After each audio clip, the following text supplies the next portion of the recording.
Medical কলেজে ভর্তি হওয়া আমি মন্ত্রী হওয়ার পরে এই প্রথম বুঝলাম কতটুকু কষ্টের মধ্যে এবং কতটুকু মেধা না হলে এই মেডিকেল কলেজে, বিশেষ করে ঢাকা মেডিকেল কলেজে সুযোগ পাওয়া অত্যন্ত কষ্টকর ব্যাপার।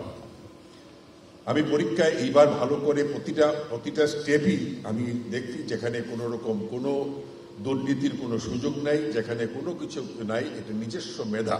তো তোমরা যারা আজকে এখানে আছো, তোমরা আমি মনে করি সমাজের সবচেয়ে বড় কৃতি সন্তান হিসাবে যারা আজকে ঢাকা মেডিকেল কলেজে সুযোগ পেয়েছে। প্রথম দিন থেকেই আজকে একটা জিনিস আমি বলি, দেখো আমি কিন্তু এখানে ঠিক আজকে 8টা বাজার 15 মিনিট আগে আসছি। আমি আশা করব যে তোমরাও এই নিয়মটা, এই সময়টা সারা জীবন মেনে চলবে। অনেক কষ্ট হবে। অ্যানাটমিতে আমি যখন ক্লাস করতাম, এমনও একদিন গেছে আমার যে আমাদের সময় ডেমনস্ট্রেটর ছিলেন, আর ম্যাক্সিমামই ছিলেন ওয়েস্ট পাকিস্তানের, নন বেঙ্গলি। আজকে তো তোমাদের ভাগ্য ভালো, তোমাদের টিচাররা কত সুন্দর সুন্দর মহিলারা আছে, তোমাদের টিচার কিন্তু আমার সময় সেই পাকিস্তানের সেই টিচাররা যেভাবে ব্যবহার করতো, আমি একদিন রাগ করে অ্যাপ্রন খুলে ফেলে দিয়েছিলাম, বইটুই ফেলে আমি খাটা দিতে যে আমি ডাক্তারি পড়বো না। এই চিকিৎসকরা এই অ্যাপ্রন পড়ার অধিকার কিন্তু সবার নাই, তোমাদের আছে। এই অ্যাপ্রনের মর্যাদা তোমরা রাখবা।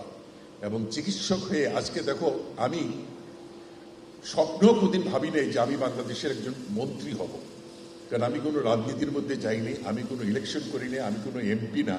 হঠাৎ করেই আমি একদিন নাটক দেখতেছিলাম, বসে বসে আমার স্ত্রীর সাথে একটা টেলিফোন আমার জীবনের সবকিছু ঘুরে দিল, আমি হয়ে গেলাম মন্ত্রী। প্রত্যেকটা ইভেন্টে বিভিন্ন দেশের মন্ত্রীরা আমাদের মাননীয় প্রধানমন্ত্রীর নাম প্রথমে নিয়ে হেলথ সেক্টরের রোল মডেল হিসাবে ঘোষণা করে যে আমরা উই অল ফলো দেখেন।